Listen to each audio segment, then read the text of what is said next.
नमस्कार, दिल्ली एनसीआर की खबरें लेकर मैं हूं आपके साथ संदीप निरंजन। सरकार खबरों का रुख कर लेते हैं। पीएम नरेंद्र मोदी ने संबोधित करते हुए कहा कि हमने सेवा को अपनी प्रतिबद्धता के रूप में अपनाया। इसका परिणाम यह हुआ कि पीएम आवास योजना के तहत हम लाखों गरीब, दलित, वंचित, शोषित और हाशिए पर पड़े परिवारों को पक्का घर देने में सफल हुए हैं। हमारा लक्ष्य हर गरीब को पक्का घर सुनिश्चित करना है और घर सिर्फ ईंटों और सीमेंट का ढांचा नहीं होता, हम सपनों को हकीकत में बदलने वाले घर देते हैं। तो संकल्प बनाया, इसी का परिणाम है कि हम पीएम आवास योजना के तहत करोड़ों गरीब, दलित, पीड़ित, शोषित, वंचित परिवारों को पक्के घर दे पाए। हमारा लक्ष्य हर गरीब को उसका पक्का घर देने का है और ये घर केवल ईंट सीमेंट का ढांचा नहीं होता, उसमें घर की संकल्पना साकार होती है, तमाम जरूरी सुविधाएं होती है। हम 4 दीवारों वाली इमारत नहीं देते, हम सपनों को संकल्प में बदलने वाला घर देते हैं।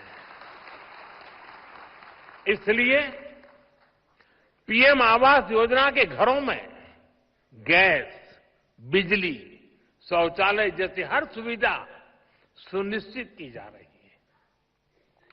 जल जीवन मिशन के तहत हर घर तक पानी पहुंचाया जा रहा है। ऐसे आदिवासी इलाकों में जहां कभी सरकार पहुंची ही नहीं, आज वहां विकास की गारंटी पहुंच रही है। आदिवासियों में, उसमें भी जो अति पिछड़े आदिवासी हैं, हम उनके लिए पीएम जनमन योजना शुरू की है। उससे आज कितने ही इलाकों की तस्वीर बदल रही है। इसका परिणाम यह है कि समाज में अंतिम पायदान पर खड़े व्यक्ति में भी नई उम्मीद जगी है। वो न केवल अपना जीवन बदल रहा है, बल्कि वो राष्ट्र निर्माण में भी अपनी मजबूत भूमिका देख रहा है। साथियों, श्री नारायण गुरु ने हमेशा महिला सशक्तिकरण पर जोर दिया था। हमारी सरकार भी वुमेन लेड डेवलपमेंट के मंत्र के साथ आगे बढ़ रही है। हमारे देश में आजादी के इतने साल बाद भी ऐसे कई क्षेत्र थे जिनमें महिलाओं की एंट्री ही बैन थी। हमने इन प्रतिबंधों को हटाया, नए नए क्षेत्रों में महिलाओं को अधिकार मिले। आज स्पोर्ट्स से लेकर स्पेस तक हर फील्ड में बेटियां देश का नाम रोशन कर रही है। आज समाज का हर वर्ग, हर तबका एक आत्मविश्वास के साथ विकसित भारत के सपने को उसमें अपना योगदान दे रहा है। स्वच्छ भारत मिशन, पर्यावरण से जुड़े अभियान, अमृत सरोवर का निर्माण, मिलेट्स को लेकर जागरूकता जैसे अभियान, हम जन भागीदारी की भावना से आगे बढ़ रहे हैं। 140 करोड़ देशवासियों की ताकत से आगे बढ़ रहे हैं। कांवड़ियों को सेवाएं देने के मामले पर सीएम रेखा गुप्ता का एक बयान सामने आया है, जिसमें उन्होंने कहा कि सालों से कांवड़ियों को सेवाएं देने के नाम पर पिछली सरकारें इस पूरी प्रक्रिया को भ्रष्टाचार का अड्डा बना चुकी हैं। टेंट और दूसरी सेवाओं के लिए टेंडर दिए गए, लेकिन पूरे शहर में सिर्फ 2 या 3 लोग ही सारे टेंडर ले लेते हैं और फिर उन्हें सबमिट कर देते हैं। कई बार तो वे संगठनों से कह देते हैं कि वे खुद काम करें और बाद में पैसे देने का वादा करते हैं। साथ ही कहा कि इसलिए जबकि सरकार ने इस आयोजन पर करोड़ों रुपए खर्च किए, लेकिन उस राशि का एक अंश भी लाभार्थियों तक नहीं पहुंचा है। कांवड़ियों की सेवा देने के नाम पे पिछली सरकारों ने इस पूरी कार्य को भ्रष्टाचार का अड्डा बना दिया था। पूरी की पूरी में टेंट की सेवा देंगे, बाकी चीजें करके इस नाम से टेंडर किए जाते थे और मात्र 2 या 3 लोग पूरी दिल्ली के वो टेंडर उठा लेते थे और उसके बाद वो सब लेटिंग कर देते थे। कई बार तो संस्थाओं को ये कह देते थे आप अपने आप करा लीजिए, हम आपको ये दे सकते हैं। यानी कि सरकार खर्चती थी 500 रुपए और नीचे जो लाभ था वो 100 रुपए का भी नहीं पहुंचता था। इस प्रकार की स्थितियां थी और इस पूरे आयोजन में करोड़ों रुपए खर्च किए जाते थे सरकार के द्वारा। जनता तक वो लाभ पहुंचता नहीं था, सरकारें खर्चती थी। ये बहुत बड़ा प्रश्न है। अभी भी जब हमने कांवड़ यात्रियों की उन समितियों को बुलाया और उनसे चर्चा करी कि आपको क्या क्या समस्याएं आती है, तो उन्होंने बताया कि आखिरी दिन तक भी टेंट लग नहीं पाते थे।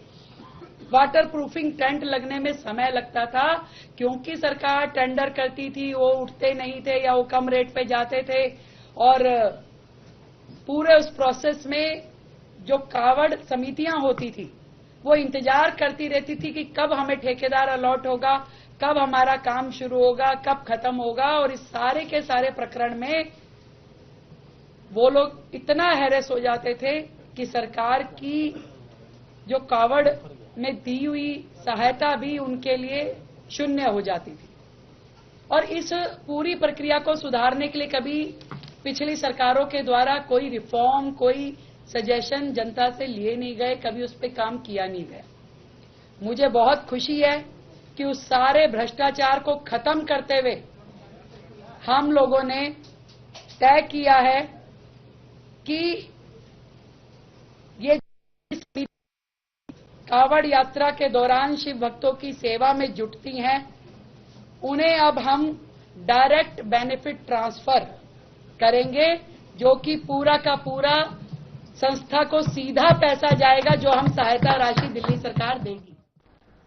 तो वहीं दिल्ली के कैबिनेट मंत्री प्रवेश वर्मा ने कहा कि सरकारें भी कम से समय में कुशलता से काम कर सकती है और अच्छे नतीजे हासिल कर सकते हैं और दिल्ली सरकार ने आज ये करके दिखाया है। उन्होंने बताया कि शहर भर में पीडब्ल्यूडी की सड़कों पर गड्ढों की शिकायतें मिलती थी और हमारे इंजीनियरों ने सर्वेक्षण किया। उनका दावा है कि आज हमारे सभी कार्यकारी इंजीनियरों सहित पूरा पीडब्ल्यूडी विभाग सड़कों पर निरीक्षण कर रहा है। हमने कुल 3400 गड्ढे ठीक किए हैं, जिनमें से प्रत्येक को जियो टैग किया गया है, जिसके साथ ही उन्होंने जियो टैग और रियल टाइम मॉनिटरिंग के बारे में भी बताया है। ये काम कर सकती है और कम समय में अच्छा काम हो सकता है, ये दिल्ली सरकार ने आज करके दिखाया है। आज पूरे दिल्ली की सड़कों पर जो हमारी पीडब्ल्यूडी की सड़कें हैं, वहां पर जो गड्ढे हैं, जो सारी जनता की कंप्लेंट आई थी, हमारे इंजीनियर ने सर्वे किए थे। आज पूरी पीडब्ल्यूडी डिपार्टमेंट अपने फुल फोर्स के साथ में सारे इंजीनियर, हमारे जेई, हमारे एई, एक्सियन, सारे एग्जीक्यूटिव इंजीनियर सभी सड़कों पर उतरे हुए हैं, सारे चीफ इंजीनियर, और हमने 3400 गड्ढे आइडेंटिफाई कर रहे हैं। उनका पूरे जियो टैगिंग के साथ में हमारी रियल टाइम मॉनिटरिंग वैन चल रही हैं। उनकी पिक्चर्स लेकर बिफोर आफ्टर की वो पीडब्ल्यूडी की साइट पर अपलोड हो। कल हमने पूरी लिस्ट को अपलोड किया, विधानसभा वाइज सारे विधायकों को भी दिया।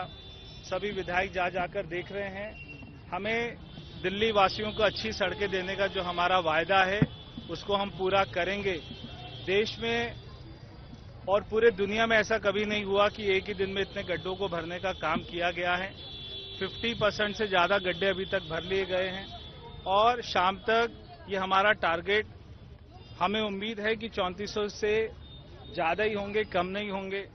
ये दिखाता है कि सरकार में पारदर्शिता है, सरकार में पूरी तरीके से ईमानदारी है और जो हमने वायदा किया है हम उसको पूरा करने के लिए एकदम दृढ़ संकल्प है। देखिए, जब हमें पता लगा कि मानसून इस बार दिल्ली में जल्दी आ रहा है तो दिल्ली वालों को परेशानी ना हो, इसलिए हमने पूरी ताकत के साथ में इसको बनाने का काम कर रहे हैं। 4 महीने से जब से सरकार बनी है तब से आम आदमी पार्टी के बनाए हुए सारे गड्ढों को तो भर ही रहे हैं, सड़कों के गड्ढे भी भर रहे हैं। हम दिल्ली में नई सड़कें भी बना रहे हैं, मगर ये टेम्परेरी अरेंजमेंट है। मगर जो गड्ढे की क्वालिटी है, अगर सड़क कोई 2 साल पहले, 3 साल पहले बनी है वहां पर गड्ढा होता है, तो ये गड्ढा कम से कम भी आने वाले 3 साल चलेगा, इस बात की गारंटी है। और फिर उतने समय में दिल्ली की सारी सड़कों का एक बार पुनः से उसको डालने का काम भी हम लोग कर रहे हैं। पूरी दिल्ली की सड़कें, हमारी 1400 किलोमीटर की सड़कें पीडब्ल्यूडी की, सारी 1400 किलोमीटर की सड़कें आने वाले 1 से 1.5 साल में पूरी सड़कें सारी रिले कर देंगे। तो वहीं केंद्रीय मंत्री ज्योतिरादित्य सिंधिया ने कहा कि भारत का 46% हिस्सा कनेक्टेड है, लेकिन बहुत कम काम बाकी है। उन्होंने बताया कि कनेक्टिविटी तेजी से बढ़ रही है, खासकर ग्रामीण इलाकों में। आंध्र प्रदेश और मध्य प्रदेश के 13 गांवों में 5G पायलट प्रोजेक्ट शुरू किया गया है, जहां 10 नई सेवाओं का परीक्षण किया जा रहा है। 46% in India, but we have, as the old adage goes, miles to go before we sleep. The woods are dark indeed, miles to go before we sleep. We have a long journey to go, but penetration is moving fast and moving into the rural hinterlands. To elaborate on what Osama said, we are starting on 5G use cases where? We are not starting on 5G use cases. Wazirpur में railway पटरी के पास अवैध झुग्गियों को हटाने के लिए bulldozer का उपयोग किया गया। रेलवे किनारे झुग्गियों को गिराने के दौरान तनाव की स्थिति पैदा हो गई, क्योंकि निवासियों ने कार्रवाई का विरोध किया है। साथ ही यह आरोप लगाया कि उन्हें बताया गया था कि केवल 6 फीट का हिस्सा ही गिराया जाएगा, लेकिन 15 फीट का हिस्सा ही गिरा दिया। पुलिस और स्थानीय लोगों के बीच झड़प हुई, क्योंकि पुरुषों और महिलाओं ने तोड़फोड़ का विरोध किया और रेलवे ट्रैक पर विरोध प्रदर्शन किया गया।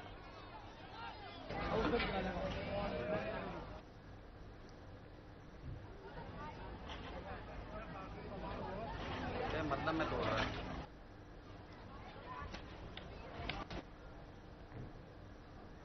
दिल्ली के तालकटोरा में पूरी पीठाधीश्वर जगतगुरु शंकराचार्य स्वामी निश्चलानंद सरस्वती के 83वें प्रकटीय महोत्सव के अवसर पर राष्ट्रोत्कर्ष दिवस कार्यक्रम आयोजित किया गया। कि इस कार्यक्रम में मुख्य अतिथि के रूप में दिल्ली की मुख्यमंत्री रेखा गुप्ता ने शिरकत की। साथ ही केंद्रीय मंत्री धर्मेंद्र प्रधान, हर्ष मल्होत्रा, यूजीसी के चेयरमैन, दिल्ली बीजेपी प्रदेश अध्यक्ष शामिल हुए। इसके अलावा नेपाल के राजदूत समेत देश भर के संतजनों ने अपनी मौजूदगी से कार्यक्रम की शोभा बढ़ाई। खुद शंकराचार्य स्वामी निश्चलानंद सरस्वती ने कार्यक्रम की अध्यक्षता की। इस दौरान उन्होंने कहा कि भारत की भूमि पर भगवान स्वयं प्रकट होते हैं, इसलिए इसे भारत माता कहा जाता है। शंकराचार्य ने नारा दिया कि हम भारत को भव्य बनाएंगे। वहीं सीएम रेखा गुप्ता ने कहा कि वे यमुना की सफाई, गौ माता की रक्षा और सनातन संस्कृति के उत्थान के लिए कार्य करना चाहती हैं। स्थिर हो गई थी, समाज में जब चुनौतियां बढ़ रही थी, समाज में जब अंतर्द्वंद और असमंजस्य बढ़ रही थी, तब 8वीं सदी में दक्षिण की एक बालक समग्र भारत को, सनातनियों को दिग्दर्शन देने के लिए प्रकट हुए थे और आगे आए थे। कब कल्पना करिए, 8वीं सदी में कम आयु के कोई बालक जो भगवत अंश थे, जिस अंश को आज भी हम नमन होते हैं, प्रणाम करते हैं, ऐसे अंश भारत भ्रमण करके सनातनियों को आश्वस्त करते हैं और एक नई व्यवस्था देते हैं। चारों वेदों की आधार पे 4 मठ स्थापित करते हैं। सच में मैं कितनी सौभाग्यशाली हूं कि आज स्वयं प्रभु दर्शन देने के लिए दिल्ली पधारे हैं। जब मैं मुख्यमंत्री बनी तो मेरा सौभाग्य था कि सबसे पहला धार्मिक दर्शन मैं जो कर पाई वो पूरी धाम में भगवान जगन्नाथ जी के कर पाई, सबसे पहले मुख्यमंत्री बनने के बाद। और आज मेरी प्रसन्नता की कोई सीमा नहीं है कि जिनके दर्शन करने के लिए भक्तजन दूर दूर से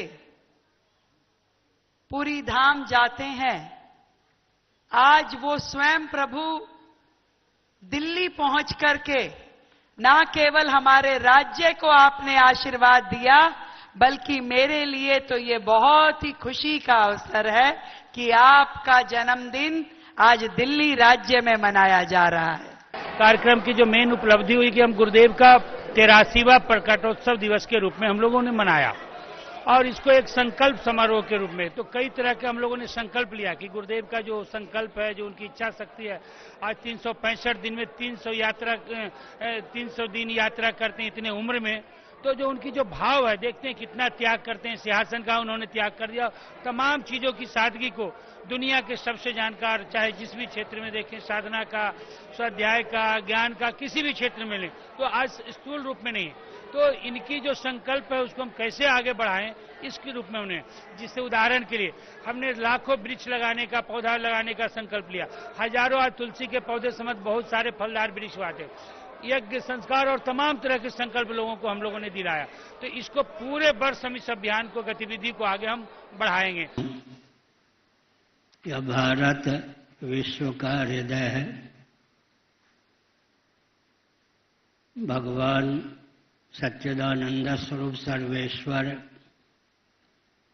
यहाँ श्री रामकृष्ण आदि रूपों में अभिव्यक्त होते हैं। जगत जननी भगवती यहाँ सीता, रुक्मिणी, राधा आदि रूपों में अभिव्यक्त होती हैं। हम विकास के पक्षधर हैं, परंतु विकास के नाम पर भारत को दिशाहीन करना उचित नहीं है। सृष्टि की संरचना का जो प्रयोजन है, मानव जीवन की सार्थकता जिसमें सन्निहित है, उसे समझकर ही विकास को परिभाषित और क्रियान्वित करने की आवश्यकता है। सुसंस्कृत, सुशिक्षित, सुरक्षित, संपन्न, सेवापरायण, स्वस्थ, सर्वहितप्रद व्यक्ति और समाज की संरचना वेदादि शास्त्र सम्मत राजनीति की परिभाषा सिद्ध है। और बुलेटिन में मेरे साथ इतना ही। दीजिए इजाजत। नमस्कार।